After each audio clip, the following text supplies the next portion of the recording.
what the Japanese call their own country. Now that we've explored how the name Japan became the international standard, let's turn our attention back to Japan itself. While the world calls it Japan, the Japanese people refer to their country by a completely different name, Nihon or Nippon, Heiji. But why is there this discrepancy? Why don't they use the same name as the rest of the world? The answer starts with the fact that the name Nihon or Nippon has deep roots in the country's own history, culture, and national identity. These names reflect how the Japanese view themselves and their relationship with the world. The name Nihon, Nihoma, or Nippon has been in use for over 1,000 years, and it's tied to an essential part of Japan's identity, the idea of being the land of the rising sun. Nihon is made up of two kanji characters, ni meaning sun, and yuhon meaning origin or root. So Nihon literally translates to origin of the sun, which is a poetic reference to Japan's location in the Far East, where the sun rises. This imagery is crucial to the Japanese sense of self. The sun rises in the east, and Japan, as the easternmost country in Asia, is seen as the place where the sun begins its daily journey. But why two pronunciations, Nihon and Nippon? The difference between the two is subtle but significant. Nihon is the more commonly used pronunciation in everyday speech, while Nippon is more formal or used in specific contexts, such as on official documents, stamps, or national events. For example, the Japanese national flag is called the Nippon Koku, Hoho, meaning the state of Japan. And during the Olympics or other international events, you might hear Japanese athletes proudly refer to their homeland as Nippon. It's a more patriotic or formal version of the name, invoking a sense of national pride and unity. In contrast, Nihon is the term you'll hear in casual conversation. It's used in day-to-day exchanges, like when Japanese people say, "Watashi wa Nihon ni ande imasu," "Watashi wa Nihon ni sunde imasu," meaning, "I live in Japan." The pronunciation of Nihon is less formal, but it's still an important representation of Japan's identity and how the Japanese people view their country. So why doesn't the rest of the world use Nihon or Nippon? Well, the global name for Japan, Japan, was shaped by the way it was introduced to the Western world, as we've discussed earlier. But the Japanese themselves continue to embrace Nihon or Nippon as part of their culture and national pride. These names aren't just geographical labels. They carry a deep connection to the nation's history, culture, and self-perception. In fact, the use of Nihon and Nippon highlights how language can reflect a nation's cultural values. For the Japanese, their country's name isn't just about location, it's about a sense of pride and heritage. By calling their country Nihon or Nippon, they're asserting their identity as the easternmost land, the land where the sun rises, and a country with a rich history and culture that stretches back thousands of years. Interestingly, when we look at the rest of the world, many countries use variations of the name Japan in their own languages, but these names are almost always based on the Portuguese or Chinese pronunciations we've discussed earlier. From Japan in French to Japan in Spanish and Italian, the variations all stem from the early European influence, especially through the Portuguese. So the Japanese name for their country, Nihon or Nippon, remains largely contained within Japan itself, while the international name, Japan, has taken root worldwide. In short, while the rest of the world calls Japan Japan, the Japanese continue to call their country Nihon or Nippon. These names carry profound cultural and historical significance, reflecting Japan's identity as the land of the rising sun. It's a reminder that the names we use for countries are not just linguistic choices. They're deeply tied to culture, history, and national pride. And while the global name for Japan has been shaped by language evolution and international exchange, the native names Nihon and Nippon will always represent the true heart of Japan. Why other languages use similar forms? At this point, you might be thinking, okay, we've got it. Japan is called Nihon or Nippon in Japan, but the rest of the world uses Japan. So why do many other languages have similar versions of the name, like Japan in French, Japan in Spanish, or Giappone in Italian? Well, here's where it gets even more interesting. The reason these languages use forms so close to Japan is tied to the spread of European influence and how international trade and exploration shaped the global understanding of Japan. We've already established that the name Japan in English comes from Portuguese, But what's fascinating is how this term spread through many different languages in Europe. The Portuguese were pioneers in global exploration during the 15th and 16th centuries, and their influence reached far beyond the Iberian Peninsula. They were the ones who introduced the name Japão to Europe, and from there, the term made its way into other European languages, often in very similar forms. Take French, for example. The word for Japan in French is Japon. This is a direct borrowing from the Portuguese Japão, which, as we discussed earlier, was based on the Chinese pronunciation of Nihon, Nihon. Similarly, in Spanish, the name for Japan is Japon, which mirrors the Portuguese version. The same can be said for Italian, where Giappone closely follows the Portuguese Japão. But why did these European languages all adopt similar forms of the name? It all comes down to the fact that the Portuguese were one of the first European powers to establish direct contact with Japan. In the 16th century, they set up trade routes that brought Japan into the global spotlight. As the Portuguese spread their influence across Europe, they also spread the name Japão. Over time, other European countries like Spain, France, and Italy adopted this name, and as these languages evolved, the pronunciation was adjusted to fit local phonetic patterns. It wasn't just the Portuguese who were responsible for spreading this name. The Dutch, who also had a significant presence in East Asia during this time, used similar variants of the name as well. This shows that the name Japan, in various forms, wasn't just a one-off European invention. It was a product of extensive international trade and cross-cultural exchange. The name was used consistently across multiple European countries because it was already established as the standard term for the country, and changing it would have created confusion.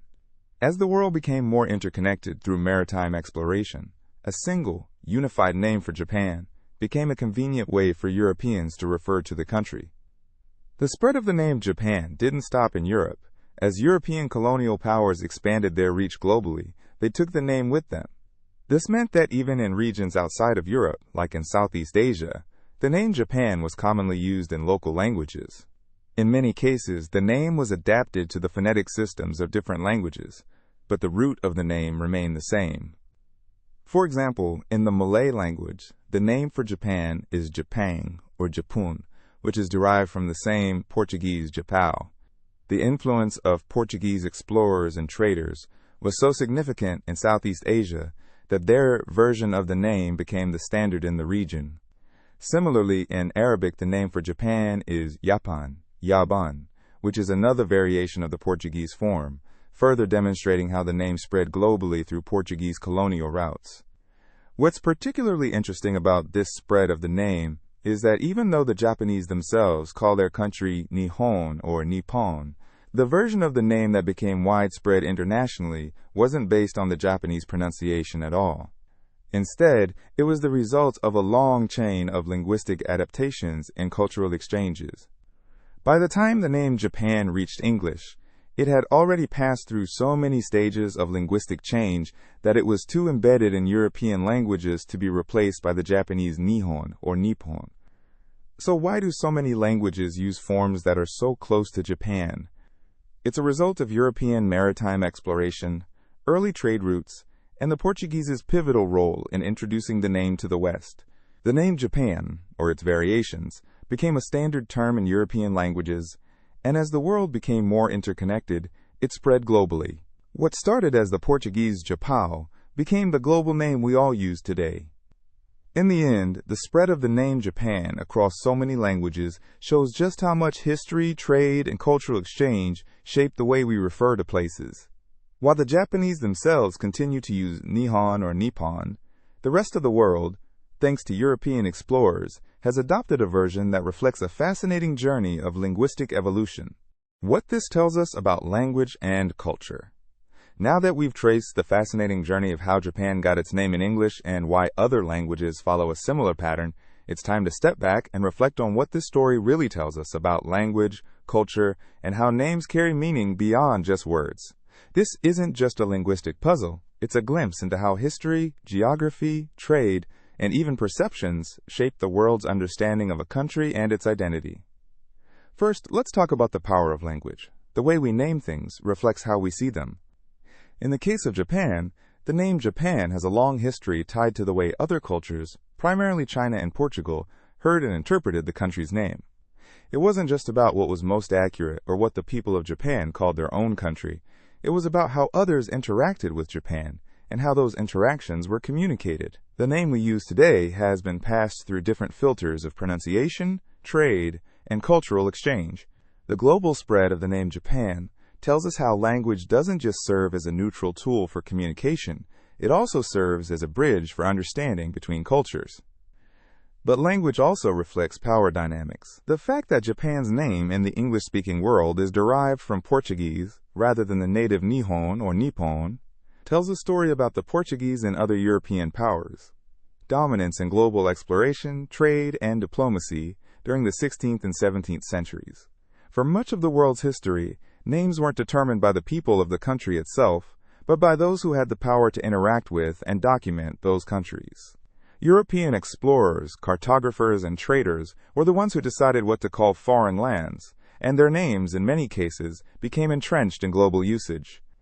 This dynamic is something we still see today. The names we use for countries around the world have often been shaped by colonialism, trade, or international diplomacy. In many ways, the names we use for places still carry the echoes of those early interactions, with the original inhabitants' names often losing out to foreign versions. This doesn't mean the original names are any less valid. Nihon or Nippon still represent the true identity of Japan for its people, but it does illustrate the role that external forces played in shaping the world's global lexicon. Another key takeaway from this story is the fluidity of names. The path of Japan is a perfect example of how names evolve over time based on pronunciation, cultural exchange, and historical interactions. The Japanese didn't just wake up one day and decide to call their country Nihon or Nippon. These names evolved over centuries. Similarly, the name Japan didn't come about because of a single event, but as a result of centuries of mispronunciations, misunderstandings, and adaptations. What we end up with today is the result of a long history of linguistic drift, where words slowly change and adapt based on who's using them, how they're said, and where they're being said. Finally, this story is a reminder that names are deeply cultural. When we call a country by a certain name, we are participating in a cultural exchange that involves more than just phonetics. We're also engaging in a long-standing conversation about identity, power, and understanding. The fact that the Japanese continue to use Nihon or Nippon while the rest of the world uses Japan highlights the divide between self-perception and external perception. While Japan's own name evokes pride, history, and a deep connection to the land, the name Japan in English and many other languages reflects a more external historical view, one shaped by explorers, traders, and European powers. In many ways, the way we name countries and people is a reflection of how we see the world. It's about who tells the story and who gets to define the terms. In the case of Japan, the name we use today tells a story of European exploration and trade, Chinese influence, and the evolution of language. But it also serves as a reminder that names are more than just labels. They carry with them layers of history, culture, and identity. In the end, the story of why we call Japan Japan instead of Nihon or Nippon isn't just a linguistic curiosity. It's a window into the complex ways language, culture, and history intertwine. It shows us that the names we use are never just about convenience. They're about power, identity, and the long-lasting effects of human interaction. As we continue to engage with different cultures and countries, it's important to remember the stories behind the names we use and the rich histories they carry with them. So, there you have it, the journey of how Japan came to be known as Japan in English and why the Japanese themselves use Nihon or Nippon. What seemed like a simple linguistic curiosity turns out to be a fascinating tale of cultural exchange, mispronunciations, and global trade that spans centuries. From early Chinese records to Portuguese sailors, Malay traders, and finally to English-speaking explorers, the name Japan evolved through a series of linguistic transformations. The name Nihon or Nippon remained a symbol of Japan's self-identity, rooted in the poetic idea of the land of the rising sun. Yet, as the world became more interconnected through trade and exploration, the name passed through external filters that ultimately shaped how the rest of the world would refer to Japan. What this story really highlights is how language is never just about words. It's about culture, power, and history. Names are shaped by who interacts with whom and how those interactions are recorded, translated, and passed down. In the case of Japan, the name we use today reflects centuries of external influence. But the name Nihon, or Nippon, remains a powerful marker of Japan's unique identity. As we continue to explore the world around us, it's essential to recognize the stories behind the names we use and understand how they reflect the complex history of human interaction. In the end, Japan's name isn't just a label. It's a rich, layered symbol of how language, culture, and history intertwine. The Portuguese and Malay connection. Now, if you've been following along, you've learned that the name Japan didn't come from the Japanese language itself, but rather from a mishmash of influences and language shifts. But here's where things get a little more interesting. The Portuguese and Malay languages played pivotal roles in shaping how the name Japan reached the English-speaking world. Let's start with the Portuguese. In the 16th century, Portuguese traders and missionaries were among the first Europeans to establish direct contact with Japan. This was a critical moment in history because these Portuguese explorers were some of the first Westerners to learn about the country and its culture. Now, the Portuguese were working off the pronunciation of Japan's name in Chinese, which at the time was something like Jipon or Jipan, depending on the dialect. However, this Chinese version of the name wasn't entirely what we hear in Japan today. The Portuguese took this Chinese pronunciation and adapted it to their own phonetic system, which led them to pronounce it as Japão, which sounds a lot like the modern Portuguese word for Japan. This Japão pronunciation was what spread throughout European trade routes, especially since Portugal had such a dominant maritime presence during the Age of Exploration. The Portuguese weren't just trading goods, they were trading culture, ideas, and, importantly, names. As Portuguese explorers, missionaries, and traders carried the name across Europe, it slowly morphed into different forms in different languages. In Italian, it became Giappone, and in Spanish, it became Japan. But here's where the Malay language comes in. The name Japan didn't just travel west through Portuguese. It also traveled south, along trade routes through Southeast Asia. In the Malay language, which was a major trade language in the region, Japan was referred to as Japang, or Japun, depending on the region. The Malay term Japang was also derived from the Chinese pronunciation of Nihon, but it was influenced by the regional dialects of the time.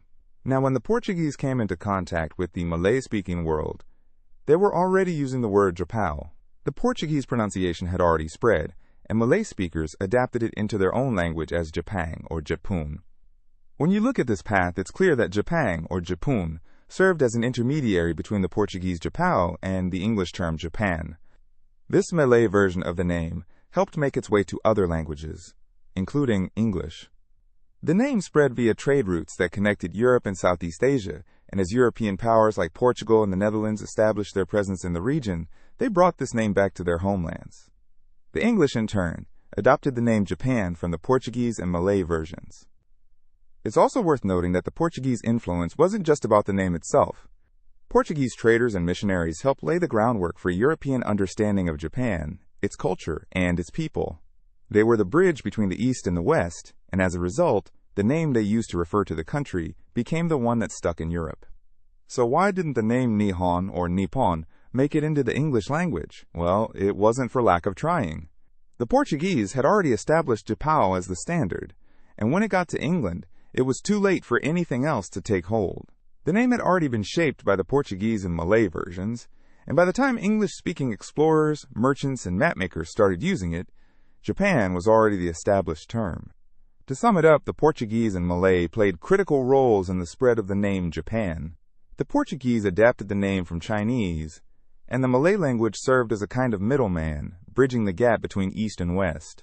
The result was the name Japan, which made its way into English and became the global standard. The journey of the name was a fascinating one, shaped by trade, exploration, and the inevitable twists and turns of language evolution. Why the English name stuck? Now that we know how the name Japan made its way from China to Portugal to Malay, and eventually into English, the next question is, why did this version stick in the English-speaking world?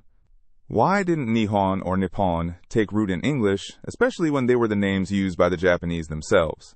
To understand this, we need to look at how language works, especially in the context of early global trade, exploration, and the role of maps and written records.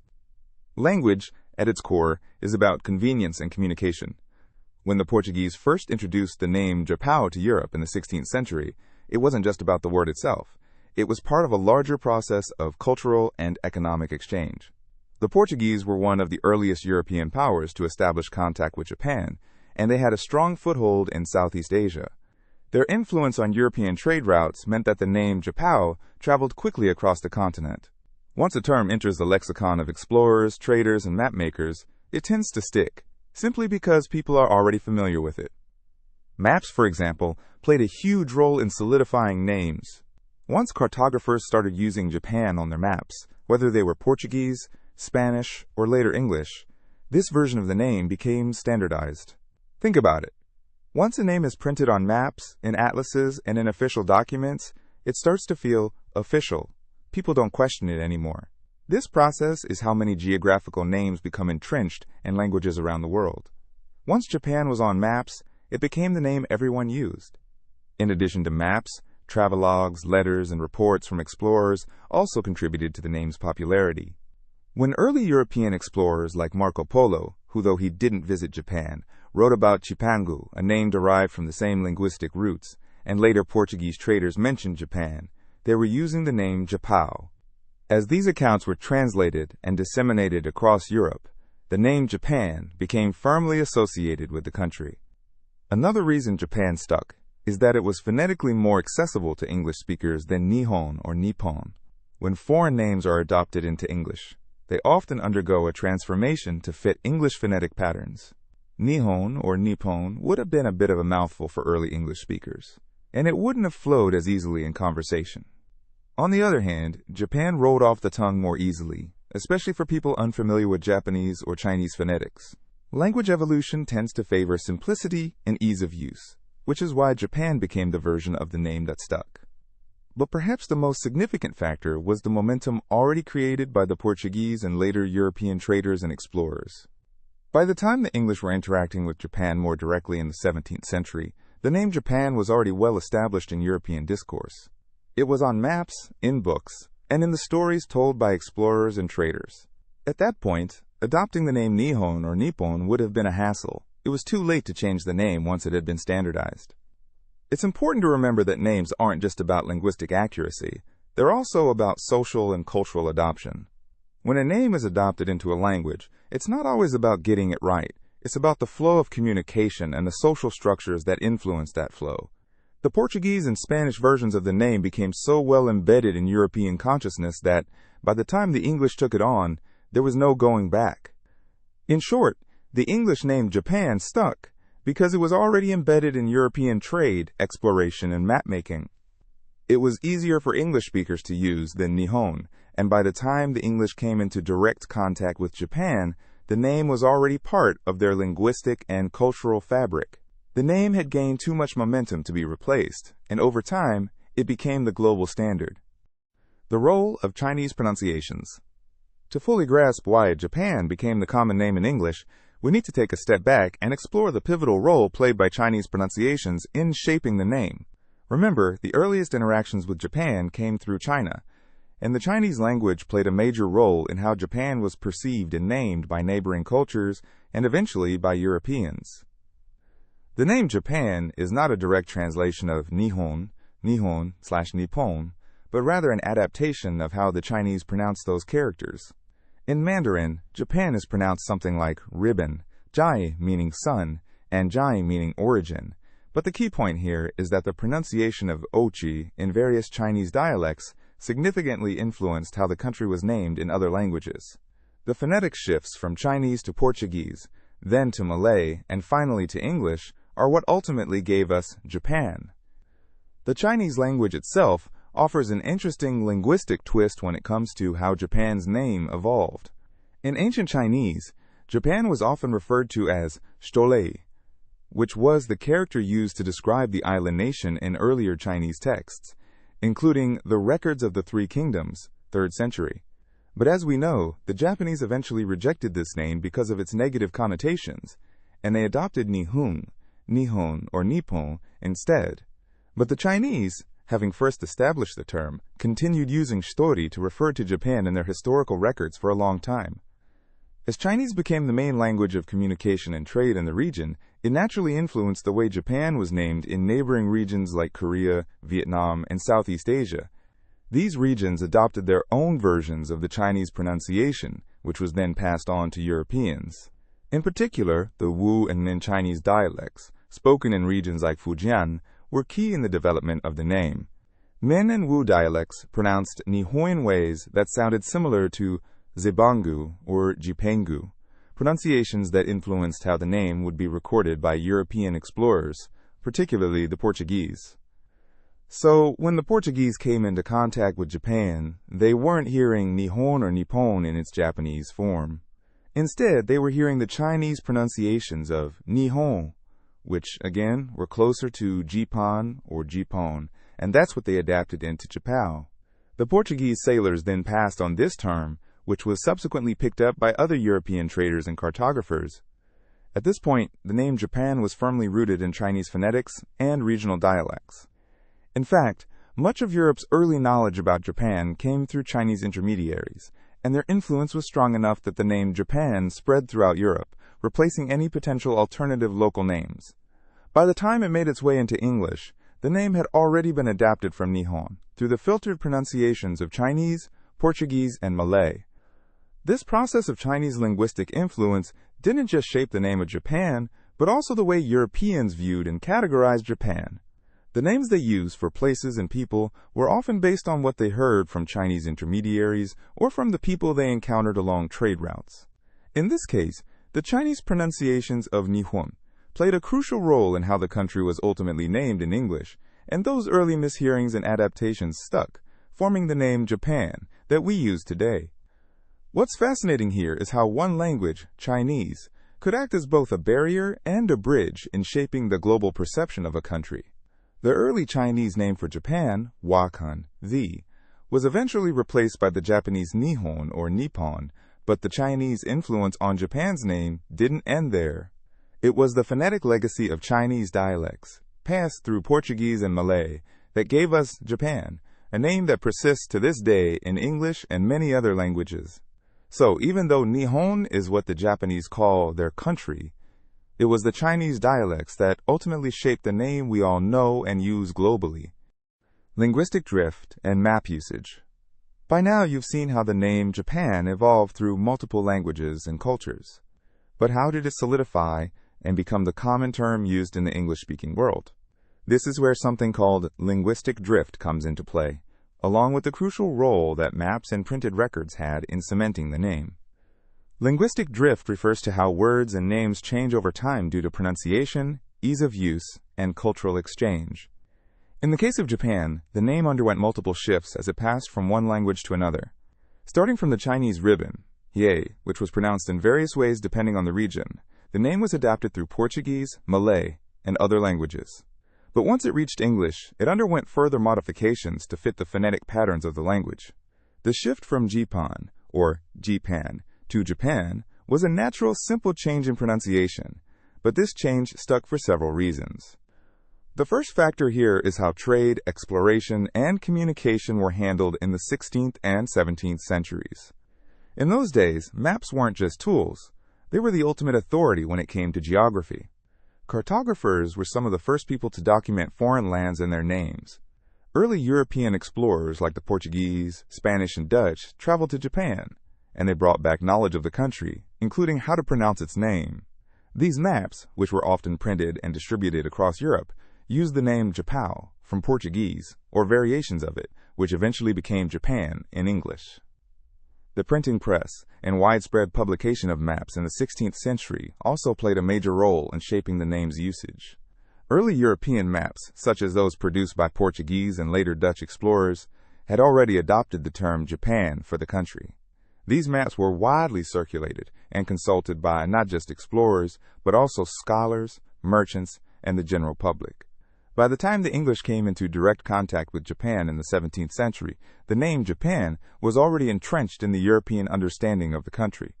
When England started trading with Japan in the early 1600s, the term Japan was already familiar, thanks to maps, atlases, and published travel accounts.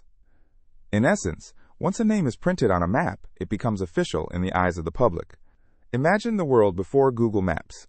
If you saw a name on a map, you trusted it. And this is exactly what happened with Japan. As European knowledge of the country spread through maps and books, the name stuck. This wasn't just a case of linguistic adaptation. It was a case of social and intellectual authority. The name had already been used by explorers, traders, and cartographers, so by the time the English started to use it, Japan felt like the only reasonable term. Moreover, the maps that helped cement the name also help reinforce the image of Japan in the European imagination. Maps don't just tell us where places are. They also shape our perceptions of them. The representation of Japan on early maps using the name Japan helped solidify it as the correct name for the country. The idea of Japan as a distant, exotic land was already embedded in European minds, and the name Japan became a symbol of that perception. In short, linguistic drift and the role of maps were pivotal in making Japan the standard term in English. It wasn't just about pronunciation. It was about authority, consistency, and the widespread distribution of maps and travel accounts that used Japan as the name. Once it was out there in printed form, it became too embedded in European culture to change. So by the time English speakers encountered Japan directly, the name had already been set, and they had no reason to adopt the Japanese Nihon or Nippon. The process of linguistic drift, combined with the power of maps, ensured that Japan was here to stay. Have you ever stopped to wonder why we call Japan, Japan in English, but the Japanese themselves refer to their country as Nihon or Nippon? It's a question that doesn't come up often, but has a fascinating history behind it. The difference between Japan and Nihon isn't just a simple case of translation. It's tied to centuries of trade, language evolution, and cultural exchanges. When we say Japan, we're actually using a word that went through multiple layers of linguistic transformations before it reached English. It didn't just pop up out of nowhere. To put it simply, Japan comes from a misheard version of the Japanese name for the country, passed down through different languages, starting with Chinese, then Malay, Portuguese, and finally into English. It's a mix of mispronunciations, regional dialects, and trade routes. But here's the thing. Even though we've been using Japan for centuries, the Japanese still use Nihon or Nippon in their own language, which means sun's origin or land of the rising sun. It's poetic, powerful, and tied to Japan's identity. So why this shift? How did Japan stick in English? And why didn't Nihon make it across the ocean? Let's dive in and unpack this fascinating story that's as much about history as it is about how language works. The native name, Nihon/Nippon. Alright, let's start at the very beginning. What do the Japanese actually call their own country? It's not Japan, that's for sure. The native name for Japan is Nihon, Nihon, or Nippon, also Nihon, depending on context. Both mean essentially the same thing, sun's origin, or land of the rising sun. But why these two names, and why does it have that meaning? Let's break it down. First, the characters themselves. Nihon's made up of two kanji, ye-ni, which means sun, and hon, or pon, which means origin or root. So the term literally translates to origin of the sun. Why the sun? Well, Japan is located to the east of China, and from a Chinese perspective, the sun rises in the east, making Japan the place where the sun originates. It's a poetic name with deep symbolic meaning. If you've ever heard Japan called the land of the rising sun, this is why. It's not just a poetic description, it's embedded in the very name of the country. Now the difference between Nihon and Nippon, both are acceptable, but they're used in different contexts. Nihon is the more common pronunciation in everyday conversation, while Nippon is often used in more formal or patriotic contexts. For instance, you'll hear Nippon used at sports events, during national holidays, or on currency, like the Japanese yen. It's like how in English we might say America in casual conversation, but the United States of America in more formal settings. Both terms mean the same thing but carry slightly different tones depending on the situation. This name isn't just something the Japanese call their country. It's an essential part of their national identity. It ties them to a long history and tradition, with roots in ancient Chinese records. The idea that Japan is the place where the sun rises gives it a special significance, not just geographically but culturally. It's more than just a name. It's a reflection of how the Japanese people view themselves in the grand scheme of the world. So, next time you hear Nihon or Nippon, you'll know it's not just a name. It's a symbol of Japan's place in the world, both literally and figuratively. Earlier names and external labels. Before we even get to Japan, the country we now know had different names from the perspective of neighboring countries, especially China. In fact, the name Japan has its origins in external labels, most notably the name given by the Chinese. The early Chinese referred to Japan as Wa, Ba, Mosi, a character that's often translated as dwarfish or small, but could also be interpreted as submissive or humble. This term was used to describe Japan and its people in ancient Chinese records. However, the name Wa was not exactly a flattering one. Over time, the Japanese themselves started rejecting it because of its negative connotations. By the 8th century, Japan had officially adopted a different character, Lei, also pronounced Wa, which means peace or harmony. This change reflected a shift in how the Japanese wanted to be seen by others, a move away from any notion of being submissive and towards a more positive, self-affirming identity. But before the Japanese started calling their country Nihon or Nippon, the term Wa stuck around in various Chinese records. In fact, even early Chinese and Korean texts, like the Weiji, a part of the records of the Three Kingdoms, referred to Japan as Wa, and this term made its way to the rest of Asia. That's important because it shows us how the outside world, particularly neighboring China, had a big role in naming Japan long before the country was called Nihon. Interestingly, when we look at how Japan was referred to in early European sources, the term Wa continued to have some influence. For example, Marco Polo, who traveled extensively in the 13th century, mentioned a land he called Chipangu, which was his interpretation of the name Zipangu or Jipangu, a name that had been passed down from Chinese sources. Polo's account was one of the first to introduce Europe to the idea of a mysterious, wealthy island nation to the east. But even Marco Polo's Zipangu wasn't quite Japan yet. It was still a far cry from the name we know today. The shift from Wa to Nihon in Japan's own language happened gradually. By the time Japan began formalizing its identity as a nation, the term Nihon, meaning sun's origin, was becoming more common, but it wasn't until later that the name spread internationally. So when we look at early records and the names others gave to Japan, it's clear that Japan's identity was shaped not just by its own people, but also by how others perceived it. This external influence would continue to play a role in how Japan was named throughout history. By the time Japan formally entered the global stage, the name Nihon had taken root in its culture, but the international name was still on a journey that would eventually land at Japan. So while the Japanese call their country Nihon today, that name was born out of centuries of shifting perceptions, external labels, and a changing national identity. Why Nihon/Nippon isn't the English name? Now that we've covered what the Japanese call their country, the next big question is, why didn't the English-speaking world just adopt Nihon or Nippon? After all, they're the names the Japanese themselves use. So how did we end up with Japan, a name so far removed from its original Japanese pronunciation? The answer lies in the winding path the name took through different languages, starting from Japan itself and traveling westward.